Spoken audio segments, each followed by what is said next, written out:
오늘 추수감사주일입니다. 추수감사주일이라서 앞에 강단 장식을 열매들로 풍성하게 했는데 여러분 섬겨주신 여러분께 너무나 감사드립니다. 여기 섬겨주신 헌물은 저희 어려운 이웃과 교회 주변 교회들에게 좀 함께 나눔을 하겠고요. 여러분들이 헌금하신 것들은 저희 우리 기도도 해주셨죠. 우리 다음 세대를 위하여서 1층 교육관 리모델링을 하는데 쓰이게 되겠고요. 그리고 저희 교회가 또 양평이 추워요. 춥다고 그러더라고요. 저는 이제 겨울을 아직 나지 않았는데요. 근데 1층하고 본당에 좀 난방이 더 되어야 할 필요가 있어서 그 난방 기구 사용하는 마련하는데 그렇게 좀 사용을 하도록 하겠습니다. 사용을 하고 또 여러분들에게 잘 알려드리겠습니다. 추수감사주일이어서 제가 많은 열매가 있기 때문에 또 어떻게 하면 우리 삶에도 많은 열매가 맺어질 수 있을지 풍성한 열매를 맺는 삶의 비결에 대해서 좀 말씀을 나누려고 합니다. 이맘때가 되면 이제 곡식이 무르익고 거두는 기간이 되는데요. 나무에 이제 열매도 따게 됩니다. 제가 이제 시골 교회를 섬길 때에 그 교회 앞에 감나무가 큰 감나무가 하나가 있었어요. 전남 곡성에서 섬겼을 때에. 근데 그때도 이제 이 추수감사주일쯤 되면 그 감나무에 그 감이 엄청 많이 열립니다. 그래서 교회 성도님과 함께 교회 앞마당에 감나무의 감을 땄던 기억이 있는데요. 어느 한 해는 기억에 남는 것이 그 나무 한 그루였는데 감이 어찌나 많이 열렸는지 2상자, 3상자가 넘게 이렇게 나오더라고요. 그리고 먹어보면은 굉장히 맛있기도 했어요. 그런데 사실 제가 교회에 처음 부임했을 때에는 제가 그 큰 감나무를 보고 성도님들에게 감나무가 이렇게 크네요. 열매도 많이 열리나요? 그러는데 성도님들이 감은 많이 안 열린다라고 하더라고요. 그 몇 년 동안 그렇게 감이 가뭄이었었나 봐요. 그래서 제가 그런가 하고 이제 있었는데 어느 해에는 감나무에 감이 그렇게 많이 열린 거예요. 그래서 제가 왜 그런가 이렇게 좀 이유를 봤더니 비결이 그 가지치기에 있었습니다. 제가 그 교회에 처음 부임했을 때에 가장 먼저 했던 사역 중에 하나가 바로 이 가지치기 하는 거였거든요. 감나무의 가지들을 보니까 감나무가 굉장히 큰데 그만큼 가지들도 많이 있었어요. 잔가지들이 많이 있었는데 그 가지들 중에 시들시들해진 가지도 있었어요. 그래서 그런 것들이 좀 보기가 안 좋아서 가지치기를 하다가 보니까 어쩌다 보니까 제가 좀 서투르고 그랬는지 가지치기를 많이 했습니다. 예, 많이 했는데 그 다음 해에 보니까 이 그 감나무에 몇 안 남은 그 가지마다 굵은 가지에 또 새로운 순이 나더라고요. 그리고 그 순이 조금 있으니까 또 굵은 가지로 이렇게 변하게 되었습니다. 그리고 그 다음 해가 되니까 그 순으로 나온 그 가지들에 그렇게 많은 감나무가 감이 열매로 열리게 된 것이죠. 제가 사실 그 처음에 가지치기를 할 때에는 굉장히 망설였었습니다. 왜냐하면 여러분 나무의 입장에서 보면 그 무성이 뻗은 그 가지들이 얼마나 정이 많이 들었겠어요. 제가 그냥 처음 봤을 때는 좀 이렇게 지저분해 보이고 또 시들시들해 보여도 그 나무의 입장에서는 또 오랜 세월 같이 한 그 가지들일 것 아닙니까? 그래서 내가 이렇게 가지들을 이렇게 쳐도 되는 건가 싶은 생각이 들었는데 그 나무의 입장에서는 이 가지가 쳐지는 것이 마음 아픈 일이기도 하다고 이렇게 느껴졌었어요. 그래서 망설여졌는데 그렇게 풍성한 또 많은 열매가 맺어지는 것을 보니까 그렇게 가지치기를 해야 그 새로 또 싹이 나고 가지들도 많이 나고 거기서 맛있고 또 풍성한 열매가 맺어지는 것을 이렇게 보면서 왜 가지치기를 해줘야 하는지 제가 그 이유를 절감하게 되었습니다. 별것 아닌 말인데 이렇게 길게 얘기해서 여러분 다 아시는 내용이기도 하겠는데요. 이 가지치기가 중요하다는 말입니다.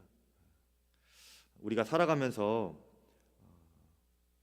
마음을 쏟고 또 미련을 갖는 것 중에 알고 보면 이런 잔가지들이 많아요. 또 죽어가는 가지들일 때가 많이 있습니다. 그런데 이 잔가지들 또 그냥 놔뒀다가 거의 시들시들해진 그런 가지들은 보면은 대부분 나에게 너무나 익숙해져 있고 또 나에게 오랜 시간 같이 했던 것들이라 그렇게 그냥 두었던 것들일 경우가 많습니다. 그런데 그것들이 오히려 나에게는 도움이 되지 않는 것임에도 불구하고 정 때문에 또 미련 때문에 남겨놓는 그런 잔가지들이 많이 있더라고요. 그리고 문제는 그것들을 관리하느라고 또 에너지를 쏟느라고 정작 내가 해야 될 것, 정작 중요한 것에는 집중하지 못하게 되는 것입니다.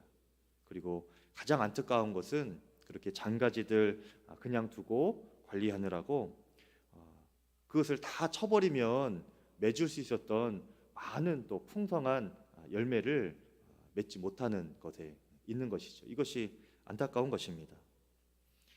여러분의 삶에는 무성이 뻗어 있는 그 잔가지들이 있으십니까?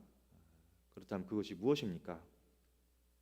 우리는 그 잔가지들을 과감하게 가지치기 할 수 있어야 합니다. 그리고 우리가 삶에서 가장 중요하게 남겨두고 또 이렇게 보존해야 될 것이 있는데 그것은 바로 예수님입니다. 우리는 예수님과 연결되고 주님과의 관계를 굉장히 집중해야 하는 거예요. 이것이 많은 열매, 풍성한 열매를 맺을 수 있는 창조의 원리이기도 하고요. 또 성경의 비결이기도 합니다. 여러분 요한복음 15장 5절에 보니까 예수님께서 이렇게 말씀하셨어요. 나는 포도나무요. 예수님이 나무라는 거예요. 나는 포도나무요. 너희는 가지라. 그가 내 안에 내가 그 안에 거하면 사람이 열매를 많이 맺나니 나를 떠나서는 너희가 아무것도 할 수 없음이니라. 이렇게 말씀하셨습니다. 여러분 우리 삶에서 예수님께서 너희가 풍성한 열매를 맺으려면 이렇게 해야 된다 말씀하실 때에 그 비결을 알려주실 때 한 가지 주님께서 말씀하신 거예요. 그것은 이 나무에 잘 연결된 이 가지처럼 우리가 그 예수님 안에 거하고 예수님께서 또 내 안에 계심을 알고 그렇게 나무 대신 예수님과 우리가 가지로서 온전히 연합되어 있는 것, 이것이 풍성한 열매를 맺는 비결인 것입니다. 다른 것은 없어요. 우리가 그렇게 예수님과 긴밀히 연결되어 있어야 하는 것입니다. 예수님과 연결되어 있는 것, 이것은 예수님과 함께 동행하는 삶, 또 예수님을 언제나 바라보는 삶이기도 한데요. 예수님을 항상 생각하고 또 예수님을 바라보고 이것들을 위하여서 또 말씀, 또 예배, 또 기도를 사모하고 또 성경이 그렇게 나오죠. 쉬지 말고 기도하고 범사에 감사하라. 주 안에서 기뻐하라. 말씀하고 있죠. 이런 것들이 다 주님과 동행하고 주님을 바라보는 것들입니다. 주님과의 관계를 위해서 내가 무엇을 하면 더 주님과 깊은 친밀함이 있고 사귐이 될까? 이것을 고민하면서 살아가는 것이지요. 이것이 굉장히 중요하다는 말입니다. 그런데 많은 사람들이 이런 예수님과의 관계 또 예수님을 바라보고 동행하는 이 일보다는 삶에 뻗어진 이 잔가지들을 관리하고 또 그것에 미련을 버리지 못하는 일에 마음을 더 쏟게 되는 거예요. 그러니 정작 중요한 주님과의 관계, 예수님과의 관계는 나도 모르게 어느새 이렇게 점점 멀어지고 그 관계가 끊어지는 줄도 모르고 그렇게 지내기도 하지요. 그러다가 열매 없이 살아가는 것입니다. 나를 떠나서는 너희가 아무것도 할 수 없음이라.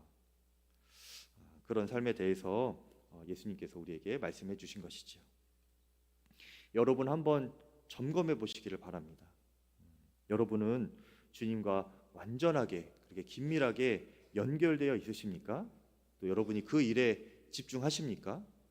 아니면 잔가지들 관리하고 또 그것에 미련을 버리지 못하여서 마음을 쏟느라고 그렇게 마음이 분산되어 있습니까? 제가 오늘 말씀을 통하여서 여러분 마음 가운데 이것이 결론이 났으면 좋겠다 하는 마음이 들더라고요. 여러분 오직 예수님 앞에 거하면서 많은 열매를 맺으시기를 바랍니다. 이것이 믿는 자에게 주님께서 이미 약속하신 복입니다. 여러분에겐 이미 풍성한 열매가 약속되어 있는 거예요. 그런 면에서 제가 다시 한번 말씀드립니다. 내일부터 시작되는 성경 통독 여러분 집중해서 다 참여해 주세요. 네, 감사합니다. 주님은 오늘 말씀해 보면 아브라함에게도 그가 하나님께 약속받은 복이 있죠. 아브라함은 엄청난 복을 받았습니다. 그런데 오늘 말씀에서도 하나님은 아브라함이 그 이미 약속된 복을 많은 열매를 누릴 수 있는 얻기 위해서 어떻게 해야 하는지 오늘 알려주시는 내용인데요. 그것을 한번 보겠습니다. 오늘 본문 말씀은 참 기쁘고도 또 안타까운 사건입니다. 아브라함이 이제 드디어 100세에 기다렸던 아들 이삭을 낳게 되었죠. 그리고 그 아들 이삭이 드디어 젖을 떼는 날이 되었습니다. 예전에는 이 날이 굉장히 의미가 있었나 봐요. 아브라함 그 잘 자란 아이를 보면서 마음에 크게 기뻐했고 그리고 그만큼 큰 잔치를 베풀었습니다. 모든 그 이웃들이 다 와서 함께 기쁨의 잔치에 참여했는데요. 그렇게 기쁜 날에 한 사람은 유독 기쁘지 않았어요. 누군가 하면 바로 이 이삭의 어머니 사라였습니다. 왜 사라가 기쁘지 않았는가? 이 사라가 이렇게 보니까 당시에 이제 이 이삭은 이제 막 젖을 뗀 갓난 아기잖아요. 그런데 이제 그 전에 낳은 아들이 하나가 더 있었습니다. 아브라함에게 이스마엘이에요. 이스마엘은 당시 한 14살 정도 되었었거든요. 그런데 이 이스마엘이 이삭하고 이제 좀 그래도 형제니까 노는 것을 보니 이 이스마엘이 이삭을 굉장히 이제 좀 장난을 많이 쳤어요. 그리고 그것이 심하여서 조롱하고 놀리는 것처럼 이 사라의 눈에는 보이게 된 겁니다. 그러니 이제 이 사라가 보기에 아직 이삭은 아직 아기이고 이스마엘은 이제 14살이 되고 점점 이제 청년이 되어 가는데 나중에 상속 문제라도 벌어지게 된다면 그렇죠? 이스마엘이 이삭을 깔보고 또 무시하고 다 차지해 버릴 것 같은 그런 위기감도 든 거예요. 지금 당장은 이스마엘이 이삭을 괴롭히고 깔보고 업신여기는 것이 마음에 안 좋기도 했지만 또 훗날을 생각해도 마음이 안 좋은 겁니다. 그러니까 이 사라는 지금 이 잔칫날에 혼자 마음이 어려운 거죠 지금. 그래서 사라가 아브라함에게 이렇게 말합니다. 하갈과 그 아들 이스마엘을 쫓으십시오. 이렇게 말을 해요. 10절 말씀에 그가 아브라함에게 이르되 이 여종과 그 아들을 내쫓으라. 이 종의 아들은 내 아들 이삭과 함께 기업을 얻지 못하리라.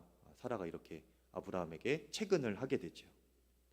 아브라함이 이 말을 들었을 때 마음에 근심이 되었습니다. 왜냐하면 아브라함에게 있어서 이 이스마엘은 그래도 자신의 첫 아들 아닙니까? 90세가 다 되어서 얻은 아들이에요. 그래도 그러니까 굉장한 좀 특별한 마음이 있었겠죠. 그리고 14년 동안 이삭이 태어나기 전까지 이 14년 동안 이 아브라함은 이삭을 이렇게 키우면서 사랑도 주고 또 무엇보다 정이 많이 들었을 것 아닙니까? 그런데 그런 이스마엘을 이렇게 내보내라 이렇게 했을 때에 아브라함의 마음이 참 곤란했던 것이죠. 여러분이 아브라함이라면 어떻겠습니까? 인정이 있으면 그렇죠. 사람이라면 이렇게 하기가 너무 어려운 마음인 것이 당연한 거예요. 아브라함의 마음이 이해가 됩니다. 그래서 이 아브라함이 그렇게 마음에 고민하고 또 근심하고 있는데 이제는 하나님께서 아브라함에게 나타나셔가지고 또 이렇게 말씀을 하시는 거예요. 너 아내 사라가 한 말대로 그렇게 해라. 이렇게 말씀하시는 겁니다. 무슨 말입니까? 이스마엘을 쫓아내라 말씀하시는 것이죠. 그리고 이스마엘은 너의 자손으로, 너의 약속의 자손으로 내가 여기지 않고 이삭의 자손이어야 아브라함의 약속의 씨로, 약속의 자손으로 내가 인정하겠다. 이렇게까지 말씀을 하세요. 12절입니다. 하나님이 아브라함에게 이르시되 내 아이나 내 여종으로 말미암아 근심하지 말고, 이것은 이스마엘을 말하는 것입니다. 근심하지 말고 사라가 너에게 이른 말을 다 들으라. 이삭에게서 나는 자라야 너의 씨라 부를 것임이라. 하나님께서 아브라함에게 이렇게 말씀해 주신 거예요. 그러니까 이삭이 남아야 되고 이스마엘은 내보내야 하는 것이다. 근데 여러분, 하나님께서 매정하신 분이시기 때문에 이렇게 이스마엘을 내보내라고 말씀하신 것일까요? 그것은 아닙니다, 여러분. 이스마엘을 내보내야 모든 사람을 위한 가장 귀하고 풍성한 열매가 맺어질 것이기 때문이었어요. 그게 하나님의 계획이었습니다. 여러분, 이사야서 11장 1절에 보면 이런 말씀이 나와요. 이새의 줄기에서 한 싹이 나며 그 뿌리에서 한 가지가 나서 결실할 것이요. 이런 예언의 말씀이 나오는데요. 좀 어렵죠. 좀 이렇게 암호와 같은 말씀인데 이것이 무슨 뜻이냐면 이새의 조상이라는 말은 이삭을 말하는 것입니다. 이삭이 이새의 조상이에요. 그리고 그 열매, 결실할 것이요라고 했는데 이 결실이 바로 훗날 예수 그리스도가 되는 것입니다. 그러니까 이 말은 예수 그리스도라는 구원의 열매가 맺어지기 위해서는 이삭이라는 이 줄기가 너무나 중요하다는 말이에요. 그래서 저와 여러분에게 이 아브라함이 이스마엘을 내쫓는 이 사건이 굉장히 중요한 것입니다. 하나님께서 인류 구원의 열매를 온전히 예수님을 통하여 맺으시기 위해서는 아브라함은 다른 것들은 다 가지치기를 해야 했던 거예요. 오직 이삭, 이 줄기만 남겨놓고 가지치기를 해야 하는 것입니다. 그래야 저와 여러분이 구원을 받을 수 있기 때문에 그래요. 그리고 지금 우리가 그 일로 인하여서 이렇게 구원의 열매를 맛보고 있는 것 아닙니까? 그런데 여기서 잠깐 궁금한 것이 있어요. 그러면 이스마엘은 그럼 어떻게 합니까? 계속 마음에 남으시는 분 계시죠? 인정이 많으시는 분들. 이스마엘은 어떻게 합니까? 내쫓긴 이스마엘은 어떻게 되는 것입니까? 중요한 것은요, 하나님께서 인정이 없는 분이 아니십니다. 매정한 분이 아니세요. 중요한 것을 위하여서 덜 중요한 것을 이렇게 희생시키시는 그런 분도 아닙니다, 여러분. 이삭이 중요하고 이스마엘은 덜 중요해서 그렇게 하신 것이 아니고요. 하나님께서 세워두신 계획, 또 그 길을 온전히 이루시려고 이삭을 그 줄기로 남겨놓으신 것이고, 이스마엘대로 하나님께서 책임을 지십니다. 오늘 말씀해 보니까 13절에 그러나 여종의 아들도 너의 씨니 내가 그로 한 민족을 이루게 하리라, 이렇게 말씀하세요. 그러니까 이 이스마엘도 아브라함 너의 자녀이기 때문에 내가 책임을 지겠다. 이스마엘도 이삭 못지않게 큰 민족을 이루도록 내가 복을 주겠다, 이렇게 말씀하시는 겁니다. 그리고 20절에 보니까 무엇보다 가장 큰 복인 하나님께서 그 아이와 함께 하시는 복을 이미 주십니다. 20절에 하나님이 그 아이와 함께 계심에 그가 장성하여 광야에서 거주하며 활 쏘는 자가 되었더니, 이스마엘이 하나님께서 돌보시고 함께 하심으로 말미암아 광야에서 지내도 그 누구도 건드릴 수 없는 강한 사람이 된 것입니다. 여기까지가 오늘 본문 내용이에요, 여러분. 오늘 본문을 통해서 이제는 우리에게 적용할 메시지를 우리가 이제 보아야 되겠죠. 주님께서 우리에게 도전하시는 메시지가 있는데요. 우리가 정말 예수님을 믿고 예수님이 내 안에 계시고 여러분이 예수님 안에 거하시는 그 삶이 분명하고 그렇게 긴밀하게 연결이 되었다면 아멘이신가요? 아멘이죠. 여러분 그렇게 예수님과 온전히 연결되고 믿으시죠? 그러면 이제는 정말 우리가 가지치기를 하고 내보내야 할 것이 있다는 것입니다. 그것을 우리에게 말씀하고 계시는 거예요. 여러분 우리가 예수님을 믿었다는 것, 예수님을 영접했다는 것은 아브라함이 100세의 이삭을 얻은 것보다 더 기적적이고 놀라운 일인 겁니다. 여러분 지옥 갈 인생이 천국 갈 인생으로 바뀌게 된 거예요. 이보다 더 큰 복이 어디 있습니까? 예수님이 내 마음에 이미 오셨고 나의 구주가 되셔서 나의 삶을 다스려 주심으로 천국의 놀라운 복과 풍성한 은혜가, 그 아름다운 열매가 삶에 이미 보장이 된 것입니다. 그런데 왜 우리 삶을 가만히 보면 그렇게 아름답고 풍성한 열매보다는 문제만 많은 걸까요?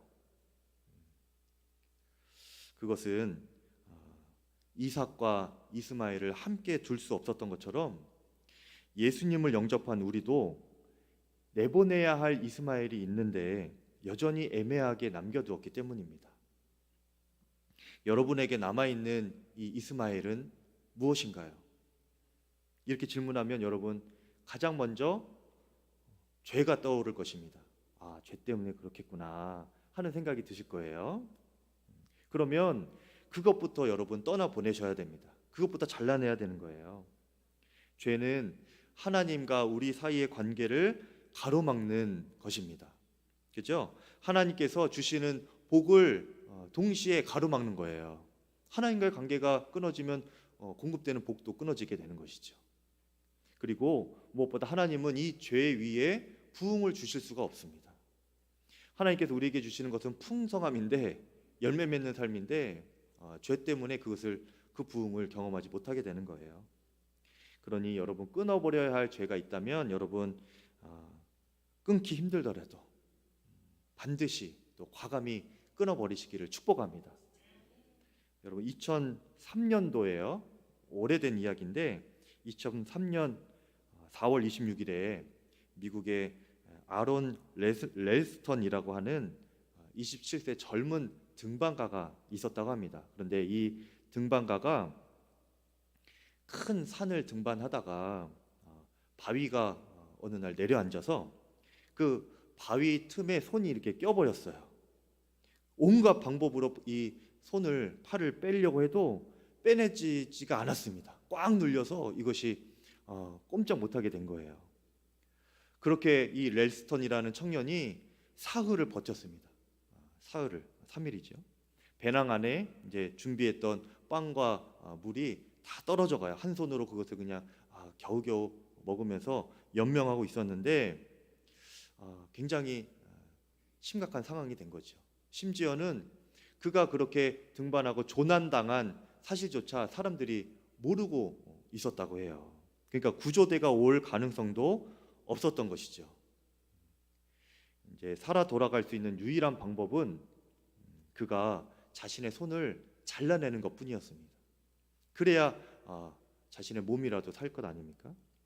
그런데 문제는 또 무엇이냐면 그가 가진 칼이 너무 무디고 작은 칼이었어요. 그래서 이 손목을 이렇게 자르는 것이 불가능해 보였습니다. 시도를 했는데 안 되는 거예요.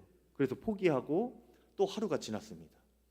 그런데 이제 나흘째 되던 날에 마지막 한 방울 남았던 물도 다 떨어진 겁니다. 그러다가 이제 죽게 다 된 거예요. 그러니까 이제 이 사람이 결단할 시간이 왔구나 이렇게 느끼게 됩니다. 그리고 훗날에 이제 그가 이 순간을 이렇게 고백했는데요. 팔을 잘라낼 힘이 남아 있을 때, 그리고 바위에서 손을 빼내고 나서도 구조를 봐줄 수 있는 곳까지 걸어갈 수 있는 힘이 있을 때에 나는 결정을 해야 했다 이렇게 회고를 해요. 그러니까 그때 그 심정이 그랬다는 거죠. 그래서 그가 그 끼어진 그 팔을 있는 힘껏 비틀어 버렸어요. 그랬더니 우두둑 소리가 나면서 뼈가 부러지더랍니다. 그리고 이제 그가 이를 악물고 남아있는 한쪽 팔로 그 완전히 무뎌진 그 칼을 가지고 그 손목을 이렇게 잘라내기 시작했습니다. 칼이 상태가 안 좋아서 잘라내는 것도 1시간 정도 걸렸다고 해요. 지옥 같은 통증을 느끼면서 드디어 그 팔이 잘라졌고 몸이 분리가 됐습니다. 그리고 그 통증이 너무나 심했는데 그것을 꽁꽁 싸매고 한 손으로 그 산을 내려와서 먼 10km 길을 걸어가고 나서야 등산객에게 발견이 되어서 구조가 되었습니다. 너무나 놀라운 일인 거예요. 이 일이 알려지고 나서 미국의 그 여러 방송사들이 이 사람을 인터뷰했는데 그 인터뷰에서 그가 이런 말을 했었습니다. 어떻게 그렇게 용기 있는 행동을 하셨냐 이렇게 물어보니까 그가 대답하기를 내가 특별히 용기가 있었던 게 아닙니다. 살아남기 위해서는 나에게 다른 선택은 없었습니다. 그래서 팔을 잘랐습니다. 여러분, 끊어버려야 할 것이 있으면 빨리 끊어버려야 합니다. 우리에게는 훨씬 더 중요한 것이 있기 때문입니다. 여러분, 예수님을 믿은 이후에 여러분 예수님 때문에 도저히 잘라낼 수 없을 것 같았지만 마침내 그것을 잘라내는 그 아픔을 여러분 경험해 보신 적이 있으십니까? 아멘 해주셔서 너무 감사드립니다. 근데 만약에 그런 일이 없다, 드물다 한다면 우리의 신앙생활을 한번 돌아봐야 합니다. 그대로 두다가 보면 오늘 아브라함 가정에 일어났던 이 갈등을 그대로 겪으면서 우리가 살아가게 되는 거예요. 예수님을 내 구주로 모셨다면 주님과 함께 할 수 없는 그 죄는 반드시 끊어내야 합니다. 그러지 않으면 우리가 주님과 끊어지게 돼요. 아무 생명도 열매가 없는 삶을 살아가게 됩니다. 나를 떠나서는 너희가 아무것도 할 수 없습니다. 말씀하셨지요. 여러분 끊어내실 수 있기를 바랍니다. 그리고 우리가 마지막으로 하나 더 보면요, 오늘 말씀은 사실 이 죄를 끊어버리는 것보다 더 중요한 것을 끊어내야 한다고 우리에게 말씀을 하고 계세요. 죄 같지 않지만 사실은 죄보다도 더 중요한 것이 있습니다. 여러분, 그것이 진짜 우리가 내보내야 할 이스마엘인 거예요. 여러분, 이스마엘은 아브라함이 사라와 함께 계획을 한 아들이죠. 하나님이 그 가정에게 내가 너에게 아들을 주겠다 이렇게 약속하셨는데 그 약속을 기다리지 못하고 아브라함이 사라와 함께 자기 마음대로 계획하고 결정하여서 사라의 여종 하갈과 그렇게 동침하여서 낳은 아들이 바로 이스마엘입니다. 아브라함이 한마디로 말하면 이 이스마엘이라는 존재는 아브라함에게 있어서 아브라함이 자기 마음대로 살았던 그런 상징적인 사건인 거예요. 그리고 그 결과가 바로 이스마엘인 겁니다. 우리도 마찬가지예요, 여러분.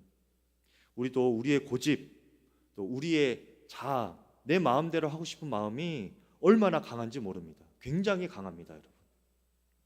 우리는 좀처럼 다른 사람의 말을 듣지 않습니다. 웬만하면 내가 다 옳고 내 말이 다 맞다고 생각을 해요. 그러면서 우리는 또 스스로 한편으로 생각할 때에 나는 너무 착해. 나는 다른 사람들보다 다 약해.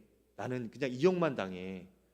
스스로 그렇게 연민하면서 살아가는 이중적인 존재이기도 합니다. 그런데 여러분, 우리가 약한 것이 아니에요. 우리는 너무나 강한 존재입니다. 일본의 정말 존경받는 목사님이신데 우찌무라 간조 목사님이 성도의 본질을 이렇게 꿰뚫어서 말씀하셨어요. 내가 아직도 약한 것은 내가 아직도 너무 강하기 때문이다. 이렇게 말씀하셨습니다. 나의 자아가 그만큼 강하다는 말씀이죠. 심지어 우리는 얼만큼 강하냐면 예수님을 내 안에 모시고도 영접하고도 겉으로는 예수님을 그렇게 믿으면서도 내가 주인 노릇할 때가 너무나 많습니다. 얼마든지 예수님 잘 믿는 것처럼 보여도 실제로는 내가 주인 노릇하는 것이죠. 하지만 여러분, 예수님과 내 육신의 소욕은, 내 마음대로 하고 싶은 그런 마음들은 양립할 수가 없습니다. 함께 있을 수가 없어요. 갈라디아서 5장 17절에 육체의 소욕은 성령을 거스리고 성령의 소욕은 육체를 거스리나니 이 둘이 서로 대적하므로 너희의 원하는 것을 하지 못하게 한다, 말씀하고 있습니다. 여러분, 예수님과 성령님과 대적하는 존재가 있는데 바로 우리 육체의 소욕이라는 거예요. 내 마음대로 하고 싶은 내 자아. 이것이 예수님과 반대된다는 거예요. 그러니까 하나는 나가야 돼요. 무엇이 나가야 되겠습니까, 여러분? 예수님을 내보내시겠습니까? 나의 자아가 나가야죠. 예수님도 계시고 내 고집스러운 자아도 있고 하면 뭐라고 했습니까? 너희의 원하는 것을 하지 못하게 한다. 그렇죠? 아무 열매가 없는 삶이 되는 겁니다. 그런 면에서 오늘 아브라함이 이스마엘을 내보낸 사건은 우리에게 큰 영적인 교훈을 주는 거예요. 아브라함은 이전까지는 무엇으로 살았냐면 육신의 생각과 방법으로 낳은 그 이스마엘을 붙잡고 살았습니다. 14년 동안 그렇게 살았던 거예요. 그런데 하나님의 약속하신 아들 이삭이 드디어 100세 때 태어났지요. 이삭이 왔지요. 그러면 이스마엘은 내보내야 하는 것입니다. 이것이 오늘 말씀인 거예요. 여러분, 마찬가지예요. 우리에게 그 약속의 성취자가 되시는 예수님께서 우리에게 오셨지요. 이삭이 온 것처럼, 이삭이 아브라함 가정에 온 것처럼 예수님이 약속하신 그대로 우리의 심령 가운데 오셨습니다. 그러면 더 이상 우리는 옛 자아로 살면 안 되는 거예요. 그동안 내가 내 마음대로 살았다 할지라도 예수님이 오셨으면 이제 내 안에 있었던 이스마엘은 떠나 보내야 되는 것입니다. 그게 나의 옛 자아예요. 옛 자아. 그러니까 이스마엘을 내보낸다. 이것은 무슨 뜻입니까? 하나님, 이제는 내 마음대로 살지 않겠습니다. 그렇게 결단하는 거예요. 우리가 진정으로 내보내야 할 이스마엘이 무엇이냐면 내 마음대로 살고 싶어하는 강한 나의 자아, 이것입니다. 이것을 떠나보내야 하는 거예요. 여러분, 아까 죄를 말씀드렸죠? 죄도요, 여러분, 내 자아의 열매에 불과한 거예요. 죄를 짓는 것도 다 내 자아가 짓는 것입니다. 다른 사람이나 사탄 핑계 댈 것도 없어요. 내 자아와 내 육신이 죄를 선택한 겁니다. 여러분, 태초에 에덴 동산에서 아담과 하와가 그 풍성한 에덴 동산의 축복을 왜 다 빼앗겼습니까? 왜 다 잊어버렸습니까? 자기 마음대로 살려고 해서 그런 거예요. 여러분, 태초에 하나님이 아담과 하와에게 동산의 모든 것을 다 주셨습니다. 딱 하나만 빼고, 그렇죠? 선악과만 너희가 먹지 말고 다 너희가 누려라, 다 너희가 다스려라. 이미 풍성하게 주신 허락된 복이에요. 그런데 어느 날 사탄이 그 선악과는 먹지 말라 하는 그 하나님의 말씀 옆에 사탄이 옵션을 하나 더 둔 겁니다. 야, 너 그거 먹어도 돼. 그러면 너가 하나님처럼 될 수 있어. 하나님이 그렇게 될까 봐 너한테 먹지 말라고 하신 거야. 하와에게 그렇게 옵션을 하나 주는 거예요. 선택할 옵션을 하나 더 준 겁니다. 하나는 하나님께서 먹지 말아라, 하나는 사탄이 먹어도 된다. 그러면 여러분 같으면은 무엇을 선택하겠습니까? 무엇을 선택해야 돼요? 누구의 말을 선택합니까? 하나님의 말씀을 선택해야 되잖아요. 그런데 아담과 하와는 무엇을 선택했습니까? 사탄의 말을 선택했어요. 누가 선택한 거죠? 사람이 선택한 겁니다. 사람이. 내 마음대로 하고 싶은 내 자아가 하나님의 말씀이 이미 있음에도 불구하고 하나님 말씀은 제쳐놓고 다른 옵션을 내가 선택한 거예요. 그게 선악과를 먹은 죄의 본질입니다. 그것 때문에 아담과 하와가 이미 허락된 풍성한 열매, 천국의 그 복된 삶을 다 놓쳐버린 거예요. 쫓겨나게 된 것 아닙니까, 여러분? 여러분, 결국은 내 자아가 문제인 겁니다. 내 자아가 사탄을 선택하는 것이고 내 자아가 죄를 선택하는 거예요. 죄의 뿌리가 내 자아임을 여러분 꼭 기억하시길 바랍니다. 오늘 그래서 결단하시길 바라요. 주님, 이제는 정말 내 마음대로 하려는 생각과 고집을 꺾고 살겠습니다. 가정일이든 직장일이든 교회일이든 어떤 일이든 아무리 그것이 내 마음에 내 생각에 옳게 보여도 이제부터는 내 마음대로 하지 않겠습니다.